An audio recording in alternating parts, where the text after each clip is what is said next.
Halloween zbliża się wielkimi krokami, dlatego dzisiaj przygotowałam dla Was dwie proste halloweenowe propozycje. Jeśli nie macie jeszcze pomysłu na swój mroczny manikir, zapraszam na tutorial. Cześć, tu Aniela, witam w kolejnym filmie na kanale NG Nails. W przypadku pierwszego zdobienia na tipsa nakładam kolor Piccolo Latte. Produkt ma bardzo dobre krycie, dlatego kładę na tipsa jedną warstwę lakieru. Po utwardzeniu sięgam po białą pastę Nail Art, której niewielką ilość nakładam na rękawiczkę.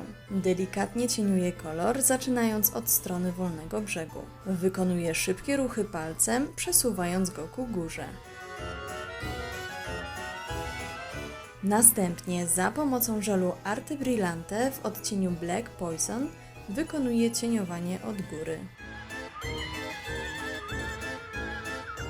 Całość utwardzam. Za pomocą pędzelka numer 004 i czarnego żelu Black Poison tworzę czarną obwódkę.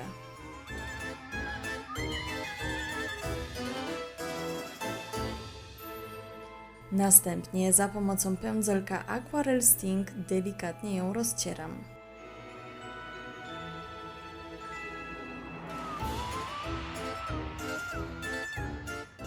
Maluję wzór przypominający mroczny cmentarz. Po boku dodaję elementy drzewa. Ponownie używam pędzelka numer 004 i żelu Black Poison.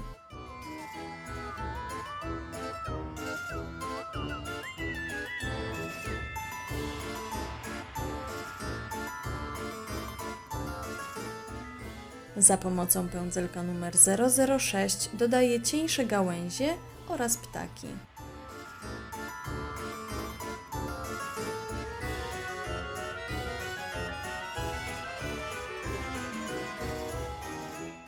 Całość utwardzam w lampie, a następnie zabezpieczam topem Super Matte. Ponownie utwardzam. Czas na drugie zdobienie. W tym przypadku zaczynam od położenia dwóch warstw czarnej hybrydy Mr. Black.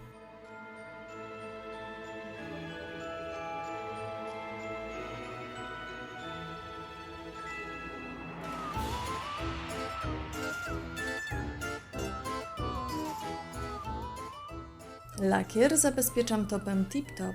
Przypominam, że Tip Top to top bez dyspersji.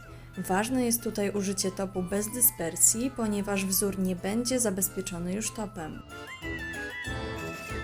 Zdobienie wykonuję za pomocą gumy w białym odcieniu.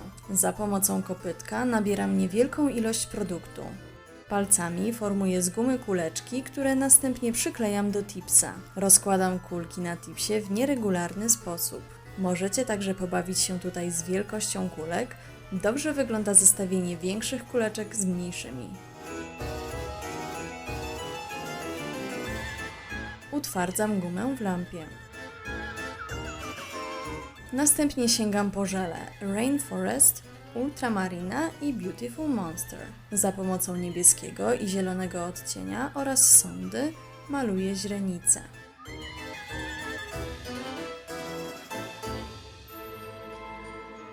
Utwardzam produkt, a następnie sięgam po pędzelek numer 006 i za pomocą ciemnego czerwonego żelu maluję czerwone kreski, aby uzyskać efekt przekrwionych oczu. Żel utwardzam w lampie. Wzór jest już gotowy, tak jak mówiłam, nie zabezpieczam go żadnym topem. Obydwa zdobienia zestawiłam z tipsami pomalowanymi czarną hybrydą Mr. Black. Jak Wam się podobają moje dwie halloweenowe propozycje? Dajcie mi koniecznie znać w komentarzu, która z nich bardziej przypadła Wam do gustu. Dziękuję Wam bardzo za uwagę i do usłyszenia w kolejnym tutorialu.